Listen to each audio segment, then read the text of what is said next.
Hello everybody, and welcome. We just finished Persona 5 Royal on stream. It took me an entire month and around like 122 hours to finish. It is a long-ass video game. And like I always do when I beat a game on stream, I like to give my final opinions on it, give it a little mini review, so that's what we're going to be doing today. So for those of you who do not know, Persona 5 Royal is sort of like the definitive edition of Persona 5. So this is not a completely new game at all. The Persona series does this with basically all of their main titles. With Persona 3, it was Persona 3 Portable. With Persona 4, it was Persona 4 Golden. And now with Persona 5, we have Persona 5 Royal. So what exactly does Persona 5 Royal add? Why should you pick up Persona 5 Royal, which is going to be a $60 game, when you can pick up the base edition of Persona 5, which you can probably find for about $15 these days?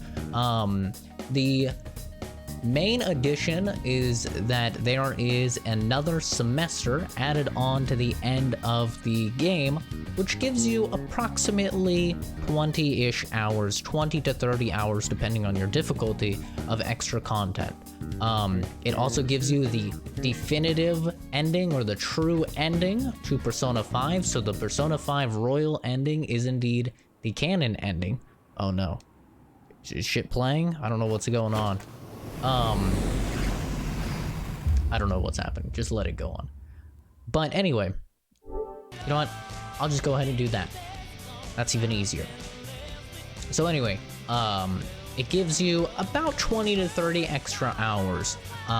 The first time that I played Persona 5, the base game, it took me right on the dot 100 hours on normal difficulty. It took me on Persona 5 Royal, took me 122 hours. Now it should be noted that that is actually probably shorter than what you're going to have, because I played it on the easiest difficulty, safe mode, which literally makes it impossible to lose any fight.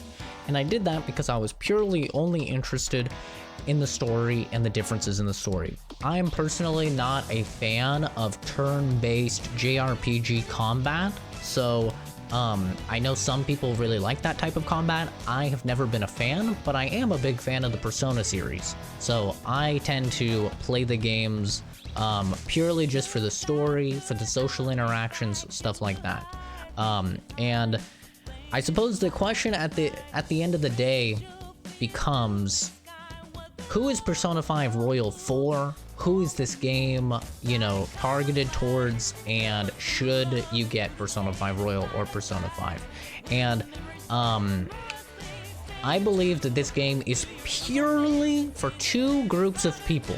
It is for people like me, super fans of the Persona series, people that really, really loved Persona 5 and are just chomping at the bit to get any amount of new content with these characters and in that world. Or it's for people that have never played Persona 5. I believe that if you have never played Persona 5, or maybe you started it and you never really finished it, completely drop Persona 5 if you've started it and didn't get through very far through it, and go into Persona 5 Royal. Persona 5 Royal is just the definitive edition of the game, and it's what everybody should play as their first game, because to be honest with you, you're going to be hard-pressed to find a human being out there that is like me, that will play through 100 hours of the exact same story for an additional 20 hours. You're going to be really, really hard-pressed to find a human being out there that will do that. The only people that will do that are, like I said, the super fans of the series. So I think Persona 5 Royal is really meant for those people that never played Persona 5, maybe they heard stuff about it, and they went into it. That being said, if you are not a fan of Persona 5, you will not be a fan of Persona 5 Royal. This is not a new game, it does not reinvent anything. This is, like I said, the exact same game, just with a couple extra characters, an additional semester at the end, and an additional palace to go through. And that's basically it. And so it's kind of hard to review, because on one hand, do you review it as a brand new product, or do you, on the other hand, do you review it as basically just Persona 5? Do you review just the stuff that's new and how does that shape up, or do you review it in its entirety? It's kind of hard to really give a proper review. So I would say this: Persona 5 to me is a 10 out of 10 video game.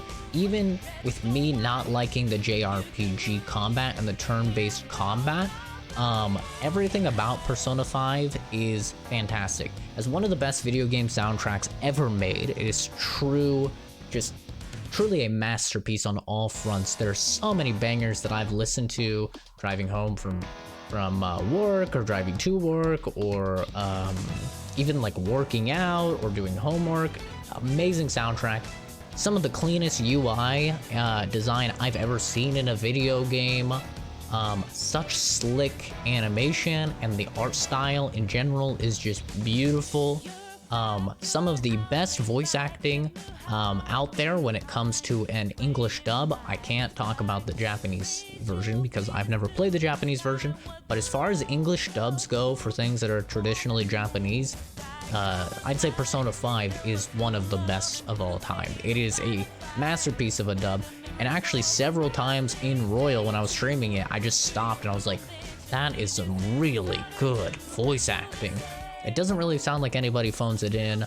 A couple people have an issue with like 1 or 2 characters, but for the most part, it is phenomenal voice acting, phenomenal soundtrack, phenomenal UI. If you like turn-based combat, you would be really hard-pressed to find better turn-based combat out there. There's a lot of depth, and the one thing that Royal does add is even more depth to the combat. They add several new things that you can do. They elaborate upon the baton pass mechanic that was in Persona 5. Now you can level up your baton pass. In case you don't know, a baton pass is where if you attack an enemy and you hit their weakness, they'll fall down. Then you get another turn. Or you can pass the baton, you can pass your turn to another teammate. Now that boosts damage, and it boosts damage more and more. As you pass it to more and more people, you can also level up your baton pass rank with people, and you can just do some really satisfying combos, especially towards the end of the game where everybody has max baton pass rank and you're just passing around and hitting everybody in the weak points, and it just feels phenomenal to play. So if you like turn-based action, you'd be really hard pressed to find any better than Persona 5 Royal. It is phenomenal. On top of that, they do give you a grapple hook in Persona 5 Royal that was not in Persona 5, and really this just serves as, it lets you kind of go through some shortcuts, find some new secrets on top of that. Speaking of secrets, they've added three like collectibles that you can get in every palace called will seeds. These are not things that you have to get, but if you typically fight a mini boss, you can get a will seed. If you collect all 3 will seeds, this makes a super powerful artifact that you can use and equip. Overall though, I think that Persona 5 Royal is just more Persona 5. If you liked Persona 5, Persona 5 Royal is just more of that. However, it does need to be noted that 100 hours of that gameplay is going to be the exact same. So you need to keep that in mind. Are you willing to play through 100 hours that you already know in order to, you know, spend 20 or maybe 30 hours with the new content, or not? You know, that really comes down to personal preference. For me, it was most definitely worth it because I love the Persona games. I've played all of them multiple times. When I say all of them, I mean 3 and 4. Nobody really talks about the ones before 3. But I played 4 a bajillion times. I have hundreds of hours in that game. I've played 3 several times, and now I've played 5 twice. 5 is definitely the longest out of all of them, so I've only played it twice, the base game and now Royal. And all in all, I just thoroughly enjoyed my experience with Royal. The new characters that they introduce, I really like, and the new antagonists that they add for, you know, the content after the main game, the final palace that you do, I thought it was really compelling stuff, because that antagonist, that villain character, it's hard to even call him a villain because they're such a relatable character. That character is done so well, and you have so much sympathy for them, and you have this relationship with them, and it's just really it's really compelling because you can see things from their point of view as well as you can see things from yours, and it's just gonna come down to like personal preference on if you relate more with them or you relate more with, you know, Joker, your character. But I really liked that new antagonist that they added. I thought it was done very well. The new character that you have on your party, I think everybody knows about her because she's been in the forefront of the advertising. Kasumi, she's a solid character. I don't think that she's best girl or anything like that. She is a new romance option. I would say personally, do not romance her. You cannot even romance her until after the entirety of Persona 5. So you cannot romance her until after 100 hours in, and you could have already romanced somebody else a million times over by then. I really wasn't a fan of that personally. It was a little bit irritating, but I think as a character they are fairly interesting. I have no problems with them, and yeah, I think that they are a good addition to the game as well. Just big fan of Persona 5 in general, so anything more than I could get in Royal is fantastic.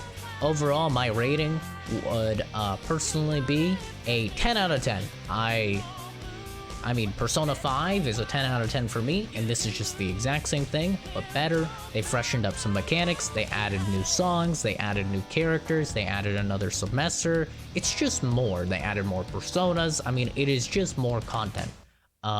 So it is just another 10 out of 10. I mean, I have no issues with the new true ending or anything like that. I think all of that is very good as well, and just 10 out of 10 stuff. I thoroughly enjoyed going through this world again, these characters again, for my 122-hour adventure, and I would solidly recommend it.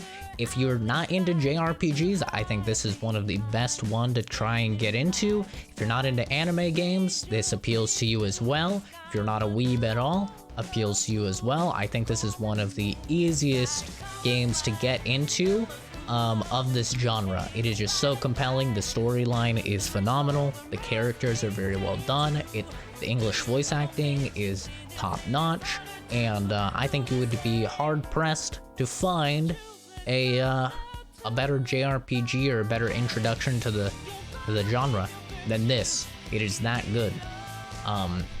But yeah, that'll do it for me. Overall, definitely recommend the game. It took me forever to beat, an entire month, so I'm sorry this review is coming up so late, but it took me a very long time to beat this game. I did a 23-hour stream, several 10-hour, 12-hour streams. It just took so long to get through this game, but it never really felt like it was dragging for me. And it helped that it had been, like, I believe the Persona 5 came out in 2017, so it helps that it's been like 3 years since I went through this stuff, so a lot of it was sort of a refresher for me. I didn't remember it very much, but yeah, definitely recommend it to you guys if you are into it. And it's nice to see a game that has just a ton of content, and it's just a ton of consistency, and it's just very good. This doesn't feel like a cash in or a cash grab at all.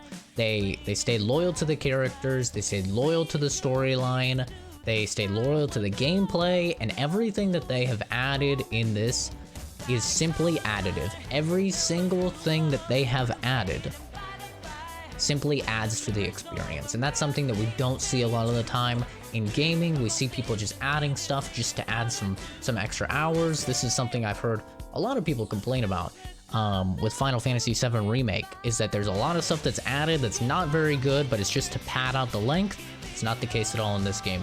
Every single thing added in this game has a purpose, it has a meaning, and it either adds new mechanics, it adds new characters, it just adds some fun stuff. Like playing darts is just fun, dude. I just like it. Even if it didn't level up your baton pass, I'd still like it. It's just fun. It's a little goofy, but it's fun to do. And I'm just a big fan of all the stuff that was added. So that's my review. Thank you everybody for watching. I do indeed appreciate it. Have a fantastic rest of your day. I'll see all of you on the next video, or Stream Rooney, twitch.tv/CZ Productions. Bye-bye.